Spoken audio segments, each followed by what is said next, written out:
right, Taylar. What do you got? So today I have for you the case of TAMLA HORSFORD, and if this is your first time ever tuning in on one of our episodes, so sad. It's bad. We are dedicating all of our cases in the month, true crime cases, in the month of February to African American undercovered or unsolved cases for Black History Month. So happy Black History Month to all of our listeners. So 40-year-old TAMLA was born in St. Vincent in 1978, where she was raised until the age of 11 when her family moved to the Bronx. So for those who don't know where St. Vincent is, it's in the Caribbean. She later moved to Florida, which is where she met her husband, Leander. And Leander already had a daughter of his own from a previous relationship, but later him and TAMLA ended up having 5 sons. Holy crap. Yeah. They range from ages 15 to 5. That's a lot of kiddos. Right. And I know she was having a great time. Like a bunch of sons. That sounds like a ton of fun. Yeah. So in 2014, TAMLA and Leander moved their family to Cummings, Georgia in Forsyth County. And this is about 45 minutes or miles northeast of Atlanta. And TAMLA was known for her infectious laugh, her kind and nurturing personality, and she loved her boys more than anyone in the entire world and did everything and anything for them, which included going to every single one of their football games, being involved in their classrooms and their schools, making I know, right? Making breakfast, lunch, and dinner for her athletic, growing babies. Like, she was the dream mom. And I also have to say, I've never met a Caribbean woman that didn't light up a room, like, in my entire existence. Yeah. Like, they just have the most infectious laugh and like the best personalities. Yeah. Like, I've always had an amazing time. So a lot of people are like, we always say that about people when they pass away. But from what I've read about this woman, everything about her that I've been saying is true. It was just good vibes. Just great vibes. So on November 3rd, 2018, TAMLA was invited to an all-women sleepover at Jean Meyer's house to celebrate Jean's 45th birthday and to watch the LSU-Alabama game. That sounds like a dream come true for me and a nightmare for you. Yep. So TAMLA made dinner for her family before making an entire breakfast casserole so that her husband would only have to pop it in the oven in the morning before she got home, just in case like the boys were hungry before she got home. She even got them set. She was like, breakfast casserole, you got it, no problem. So she packed up her sleeping bag, threw on her favorite paw print onesie, a thick winter jacket, because she is known for being cold. Anybody from like South Florida, the Caribbean, my husband included, always freezing, but still wants to wear flip-flops everywhere that he goes. Exactly. So she jumped in her car and then ran by the liquor store to pick up a very nice bottle of tequila to share with her group, and then arrived at Jean's house at approximately 8:30 p.m. My kind of girl. I know, right? Tequila, bring it to a party. I'm in 100%. We fight. Yeah. And me and Morgan will get in an argument. You can bet on that. So there were 9 women at this party, and there actually ended up being 2 men that stuck around, which I'm going to get into here in a second. But 8 of the women at the party were all good friends because all their sons played on the same football team. And the 9th woman was Jean's aunt, who is Madeline Lombardi, who lived with Jean. So the 2 men that were there were Jose Barrera, which was Jean's 27-year-old boyfriend. This was her 45th birthday, 27. Okay, girl. Okay. And then the second man was Tom Smith, who was the husband of Stacy, who is one of the party goers. And you're going to hear their names throughout this entire story. So originally, the men were actually just going to chill for a bit in John's basement and then watch the game together away from the women before going back to their own homes, because Jose had his own house or apartment, and Tom was going to leave his wife and come get her in the morning. But once the drinks and the food started flowing, like they weren't leaving. I can already picture our boys. Yeah, they're not leaving. They're not going anywhere. Yep. So the entire group drank, ate good food, including gumbo, homemade gumbo. So you know that had to be good. Watched football, played card games, and just laughed and had the best time all night. And there's like multiple photos from this night with all the women like snuggled up and smiling on this huge sectional couch. I can picture it. I know. I know the picture you're yes, talking about. their drinks in hand, their PJs on, and bottles of Pedialyte on standby. Cannot forget. And one thing was very obvious in all of these photos, and it actually is that TAMLA was the only black woman at this party. So before I jump into this timeline of this entire night, I want to discuss this county in Georgia and why this fact would make any difference at all. According to Rolling Stone and many other sources, but mainly just history itself, Forsyth County has deeply rooted animosity towards any race that is not white. Yep. In 1912, they literally had a racial cleansing where white supremacists went into the homes and businesses of African Americans, forcing the 1,098 individuals out of the town. Are you fucking kidding? I'm not fucking kidding you. A racial cleansing. Oh, it gets worse. And this literally went on into well of the 1990s. 1990s, yeah. Morgan. And these same white supremacists forced the remaining 14 African-American residents out of the county.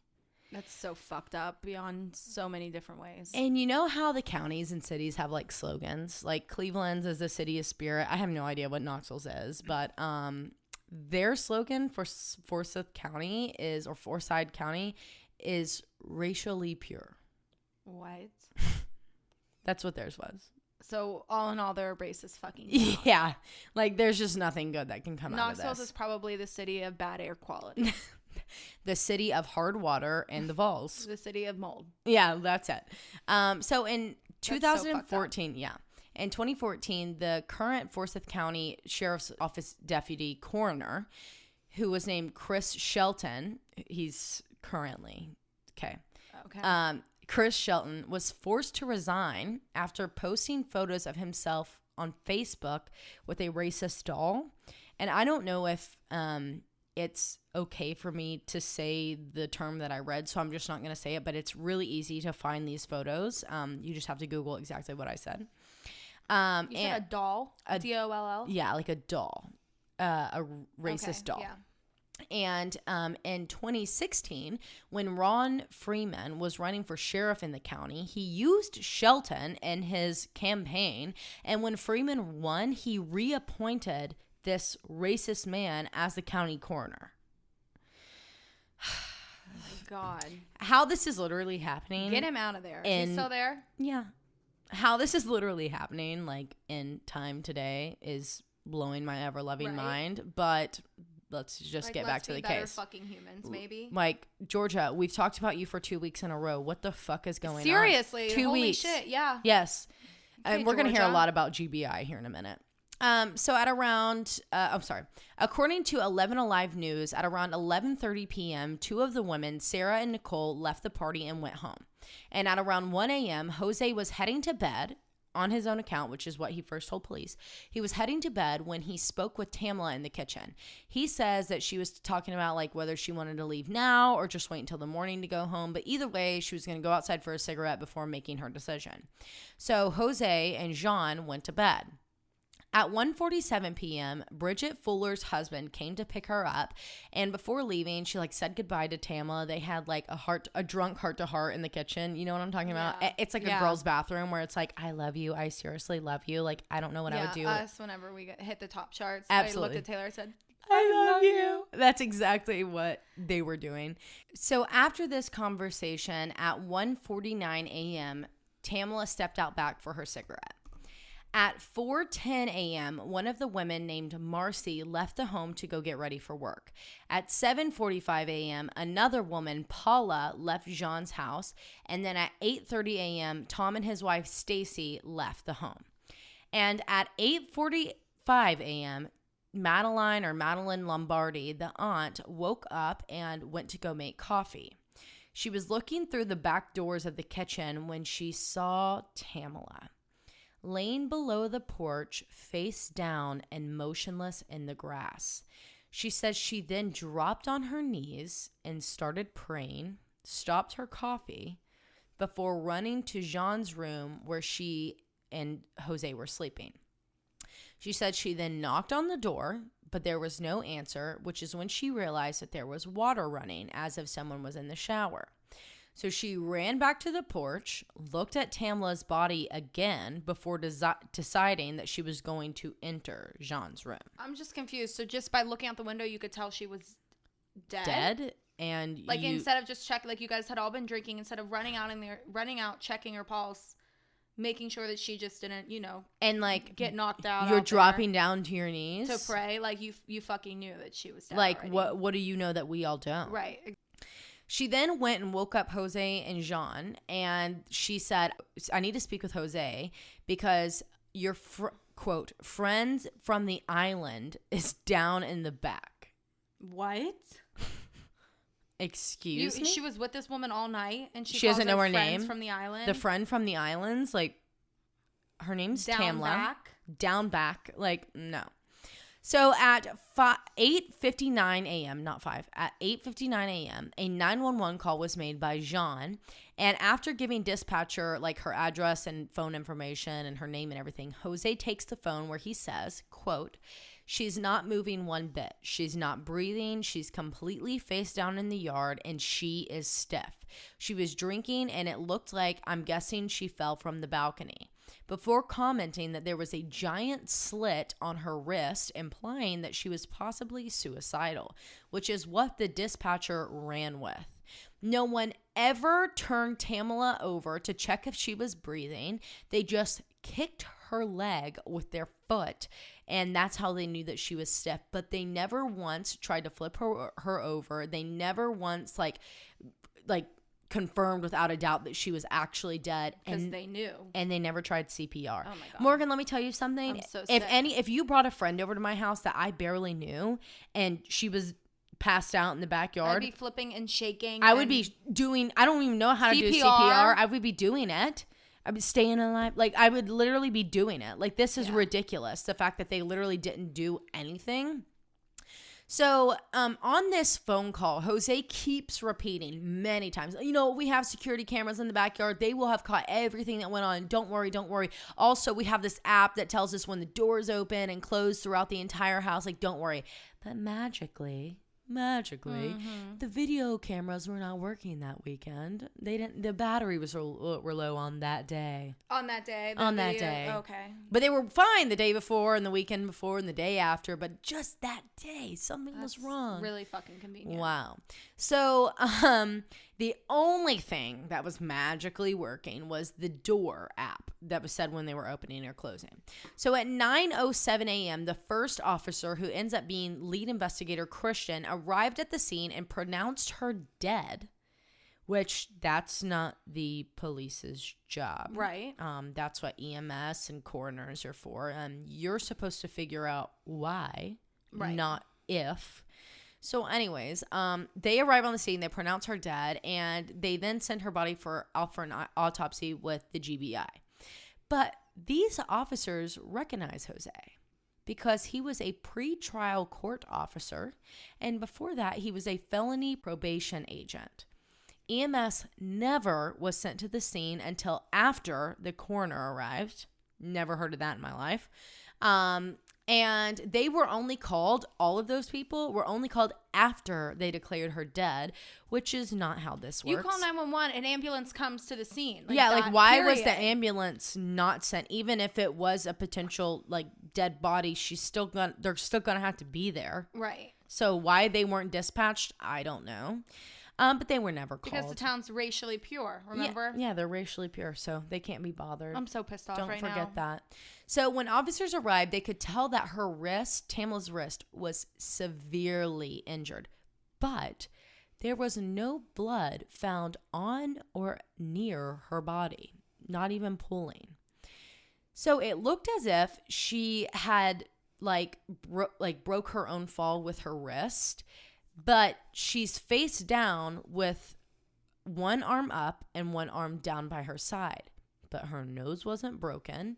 She was only wearing her onesie, no jacket, which for someone who is from a warm area, that doesn't happen. Right. At 3 a.m, you go. Doesn't happen. Whatever time it was. 1 in the morning. You go outside. In November, you are wearing a jacket. You're wearing a jacket. That doesn't happen. That's why you brought the jacket. Exactly. Especially if it's a running joke throughout friends and family that she always has to have a jacket on, even if it's in the middle of the summer. Make it make sense to me.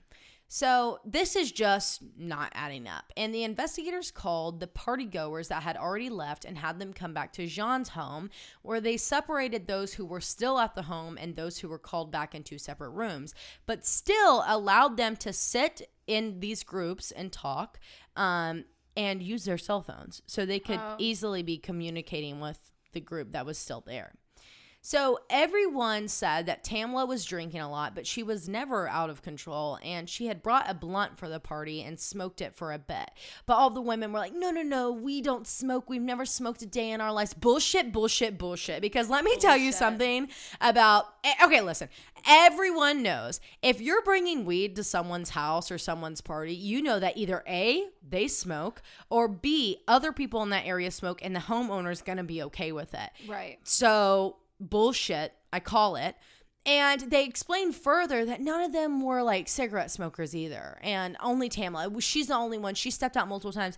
But then other people in the party were like, I mean, she's like a social smoker. Like when she drinks, she smokes. So she stepped out like 2 or 3 times. Yeah. And what do we know about social smokers? They don't typically like really pull up with their own cigarettes unless they're like, expecting exactly. And they don't go outside to smoke alone. Yeah, exactly.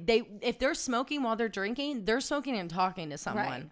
So, but yet at the scene, there were 2 different types of cigarettes and 2 different sets of lighters. What do we know about smokers? Right. They smoke the exact same type no matter what for 50 years on end. They don't change. A Marlboro. Marble red. What? Marble. Okay. They get a Camel. Yeah. Camel Blue. They'll smoke no filter for the rest of their life. That's all they smoke. Or like those skinny ones with the cool designs on the front. That's the only ones that they're smoking. Like that's it. Point blank period. So, Jose and Jean then changed their story when police arrive after they had sat in a room together for a while. And they say, no. Actually, it was around 1 and 1:30 that they were going to bed. And Tamla wasn't contemplating leaving. She was just going to have another cigarette before going to bed on the couch. But it was basically them just cleaning up their stories. But according to the party goers, Tamla could not have left even if she wanted to because they had taken her keys and her cell phone. Her cell phone, Morgan. Cell phone. I have no words, actually. And each and every one of them went on to say that at one point she was wanting to leave, but they wouldn't allow her to have her cell phone to call for a ride or her keys to leave on her own will. So she couldn't have left, and she couldn't have called an Uber or her husband, and no one offered to call an Uber or her husband for her. And like, Morgan, in all of the years that we've been with girls whenever they're hammered, at what point have we ever taken their cell phones? Never. Unless they're being like way stupid and like calling all these boys that they shouldn't be. But like it would be for like 2 seconds and be like, stop calling, you're going to ruin your life. But you don't ever, especially when they're not like in their home. Do you know what I mean? Exactly. If like they're out in not an unfamiliar area, but a home that's well, not it is. Like she had only been to Jean's place about 2 times before. Yeah. And like she's already in an uncomfortable situation. She's a minority in this town. And it's just, why would they take her phone? That. Did they take any of the other women's phones? What is that? Where did all these pictures come from? Whose phones did they come from? So no one offered to call her an Uber or call for her husband to come pick her up, which I'm sure if I ever called my husband, even if it was at 2 a.m, he would wake his ass up and come get me because that's what husbands do. Right. Sorry. So when we refer back to this app that was tracking the doors and everything, it shows the timeline of all of this lining up exactly.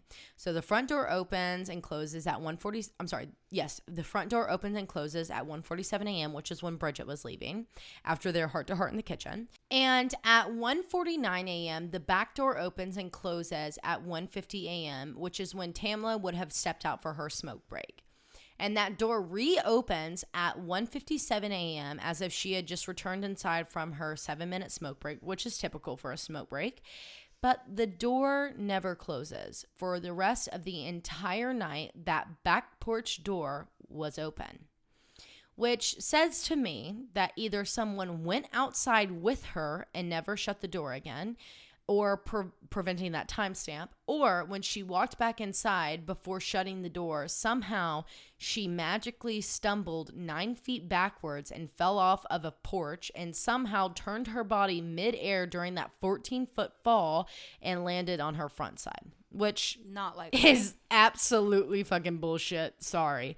So according to her autopsy with the medical examiner, in their reporting, Tamla's right wrist was broken, swollen, and dislocated with a 1-inch laceration on the inside of her wrist, multiple other lacerations and bruising on her forearm, fingers, shins, and several other injuries and scratches to her torso, neck, head, and all over her face, forehead, and chin.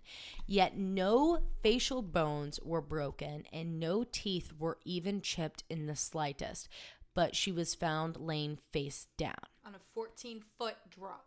And first off, let's talk about teeth for a second. I know a pretty good amount about teeth breaking because when I was in like 4th grade, I jumped off of a 5-foot like rock wall and busted both of my front and bottom teeth out, had to get them fixed, and that was just from me landing and gritting my teeth. Marley fell in the bathtub and cracked her teeth.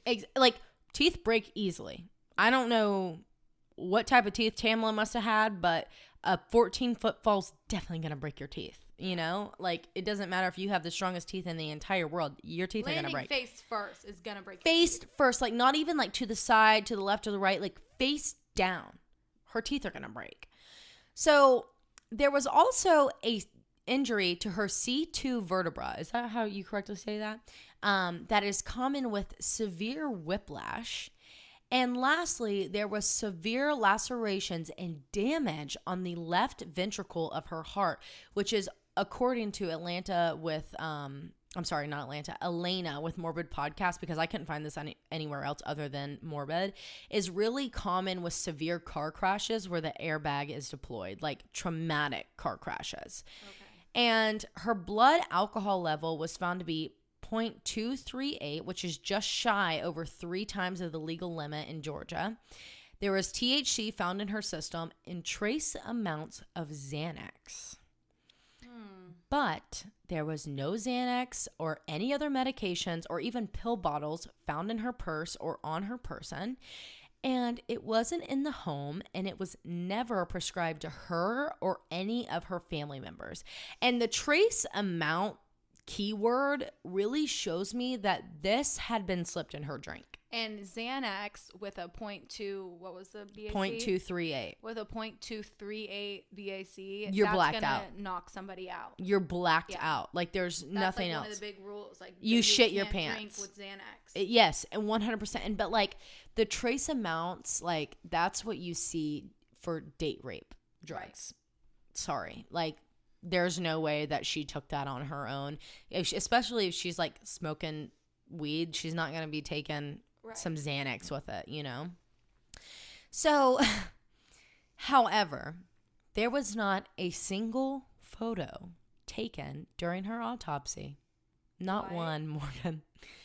Which is mind-blowing, because that is literally a part of the process and the MEO's fucking job to corroborate their findings. Right. Like, it almost makes it to where you're discounting your own findings if you don't take the fucking photos. It just does not happen. Tamla's cause of death was multiple blunt force trauma injuries, and the manner of death was a fall from 20 feet or more, meaning that she literally would have had to been standing on top of the railing of the balcony and jumped. Literally, no. Yeah. No, sorry. No. But still, they ruled her death an accident with no foul play involved. This just did not sit right with Tamla's family, the community, or her close friends, including her very best friend, Michelle. Michelle was originally told that Tamla had died from alcohol poisoning and didn't find out that it was from a fault until from the news when this was all released. Oh my God. So days later, basically. Yeah. Michelle advocated for Tamla and her family, saying that she is convinced that something more happened and someone at that party knows something. So she took to social media where she explained her thoughts, theories, and beliefs about her best friend's death, and that what she did and what she said caused an uproar, with death threats being sent back and forth between Jean's family and Michelle's family and followers. And all of a sudden, all of Michelle's information gets released to the public. I'm talking her car make and model, her license plate number, her phone numbers, her place of work, detailed information about her distant and close family members, Jeez. all of their addresses, and social security information that could only be found in confidential court documents. So who do we know in this entire case that would have access to these confidential court documents? Our probation agent. Jose Rivera. And after a minor investigation by his employers, he was guilty for accessing and releasing this information and then put on administrative leave. And 3 days after this, he was fired for accessing confidential information in a case of a death that he was involved with. However, he was never arrested or charged with any of this. Imagine that. Imagine that. So this only furthered the belief and proved really to the family and community that Tamla's supporters were like not wrong. They were not wrong. This is just a giant cover-up, just like in the Kendrick Johnson case. This is all just a lie and being spun by these racist counties in Georgia and by GBI themselves. Yeah. The people that we're supposed to be able to trust and be non-biased, no, they can't. They have no safety. They have no safe space that they can actually get help if they need it. So what this actually, it's really sad and it sucks, but the public caused such an uproar that the police actually released all of this information public in February of 2019. But just as it got back into the public's eye, the Forsyth County Sheriff's Department released that they were closing the case, ruling her death officially an accident with no foul play involved. But sounds familiar. The frickin' country went wild. Like mainly the state at this point. This was mainly like within the state of Georgia, but a lot of other people knew about this and they lost their minds. So like I said, they had just released all this information, whatever, and it ended up hurting them more because the public discovers that there was never a rape kit issued, no fingernail swabs or clippings were ever collected from Tamla. No cigarette butts were ever tested for DNA. No drug screenings were ever administered to any of the partygoers. None of the drinks were tested for drugging. No fingerprints were taken from anywhere or anyone. All of the interviews of the partygoers took place in Jean's home, not in like a police department. Never in the interview rooms. And Jean entered the private interviews on multiple occasions during these like transcripted interviews. And at one point, she offered the officers gift cards. Oh. Dunkin' Donuts gift cards, to be specific. To thank them for their service.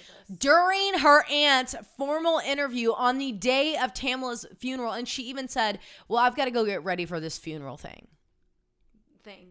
Is this not your friend that we're talking about? That like, died in your home. Are we even like on the same page at this point?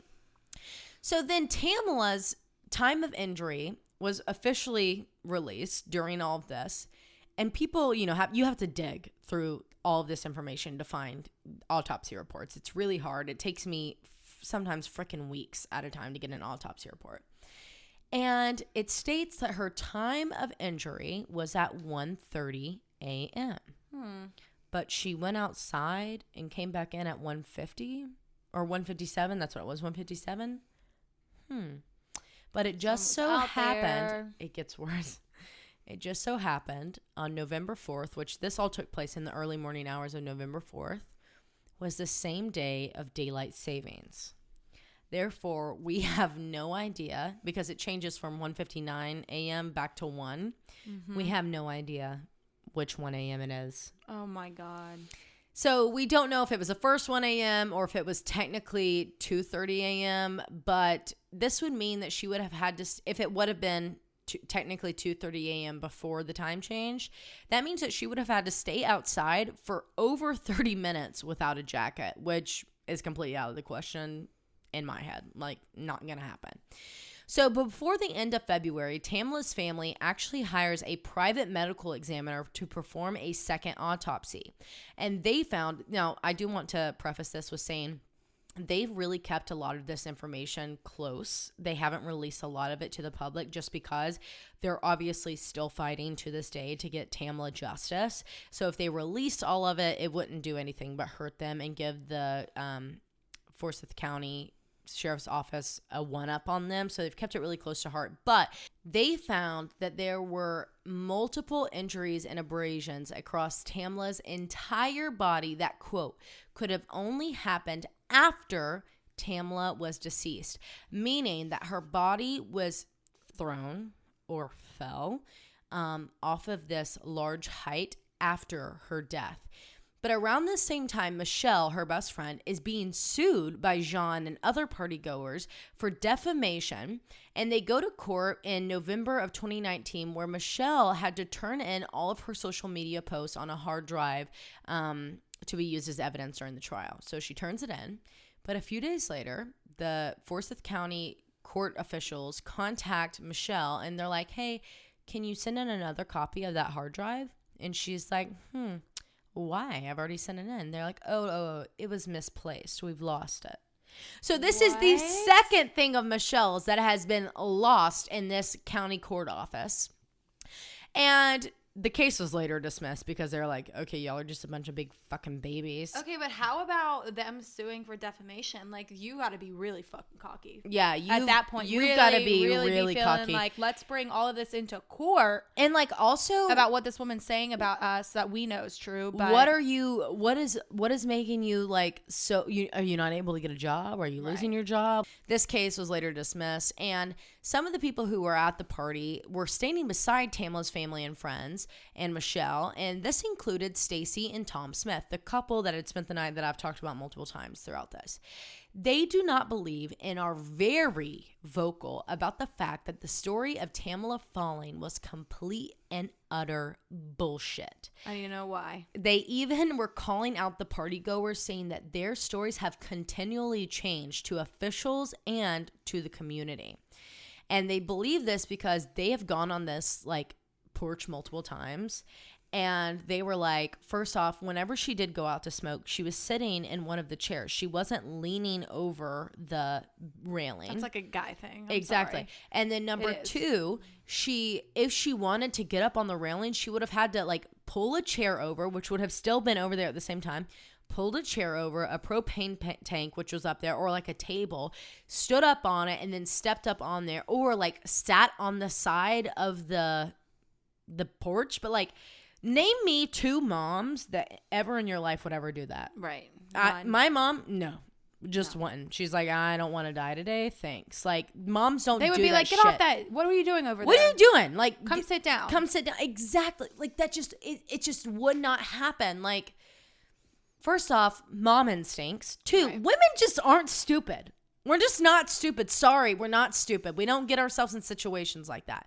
So they have been very vocal about this throughout the entire time, calling out the partygoers for changing their stories. Like, I heard your first story, what you said, this is completely different. They are big advocates for Tamla and her family.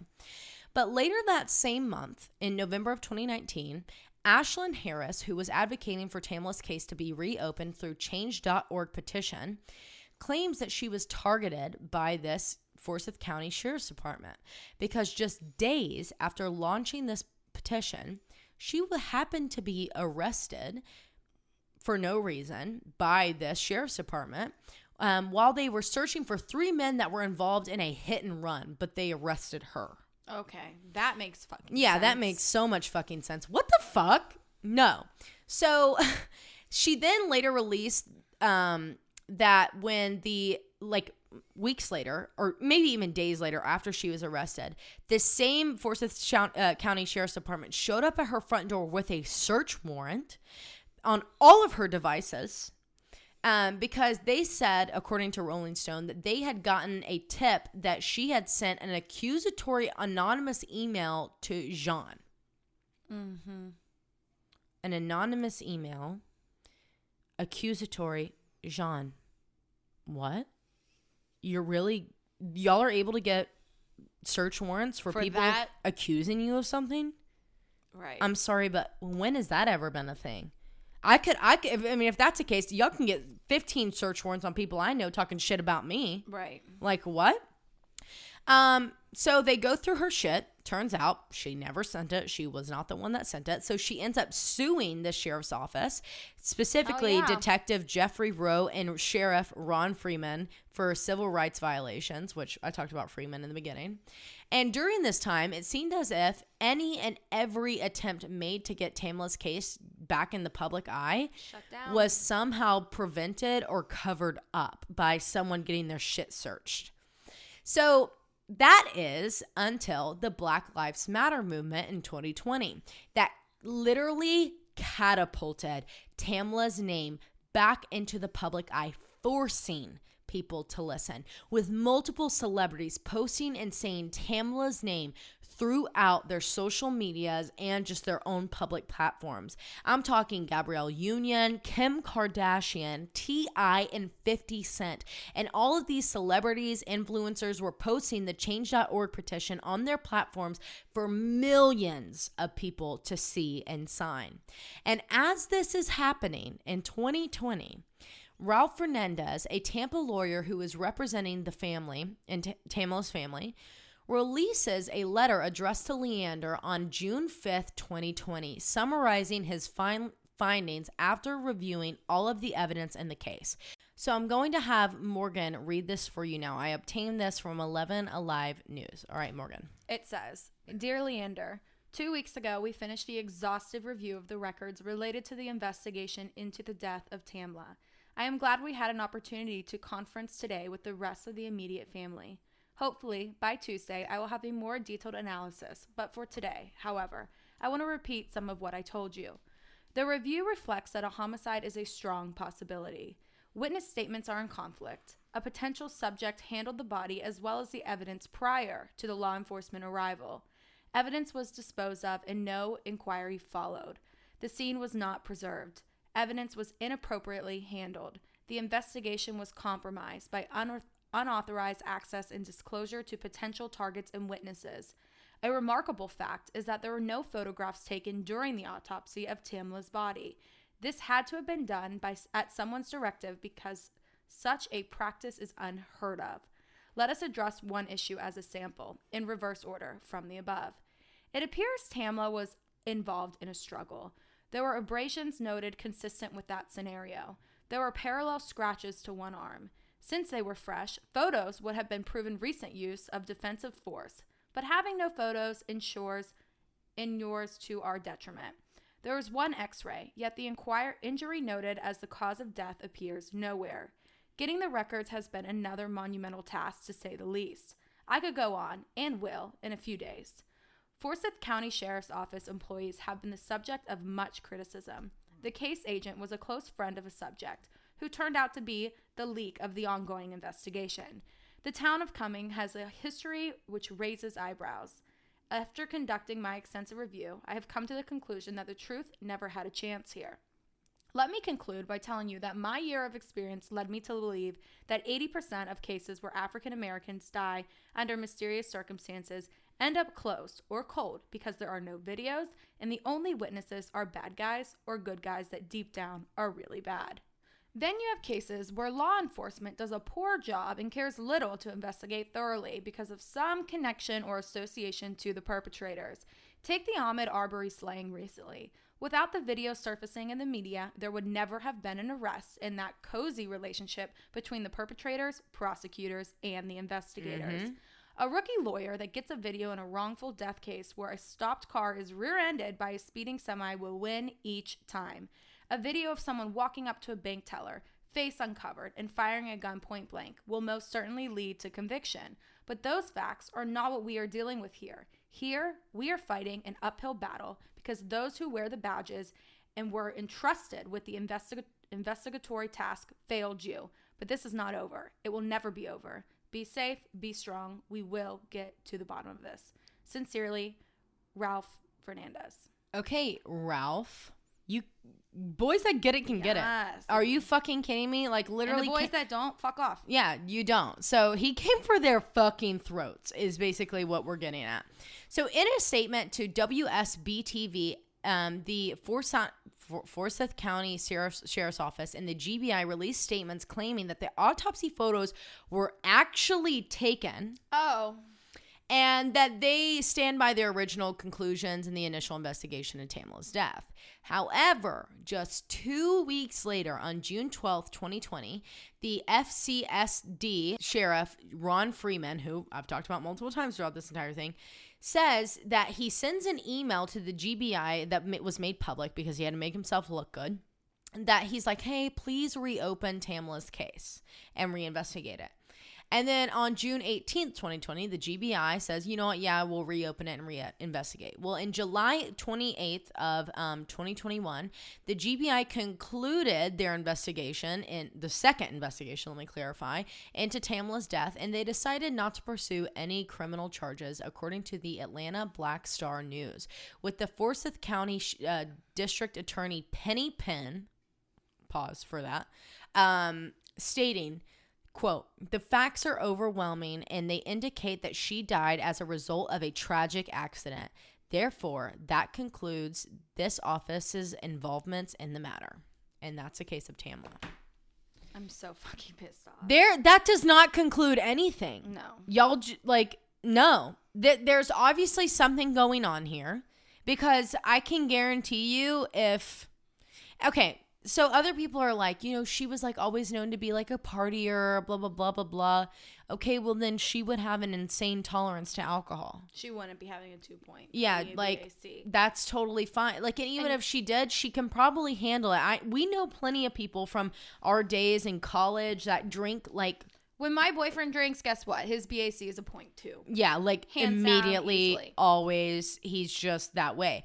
I can't anymore, obviously, but I used to be able to drink and be okay for a little while. Like, yeah. I wasn't getting shit-faced. Right. But, like, you know, people that drink and party and whatever, like, their BAC, yeah, can get that high, but they're tolerable. She would have been conscious enough to be able to call herself a ride, call for her husband to come get her, get an Uber, but why'd you take her phone? Why'd you do this? Why'd you do that? And then why did all of y'all change your stories? We're not accusing, let me pause real fast. We're not accusing anybody of anything. If you're going to cover something up, why don't we stop making it so damn obvious?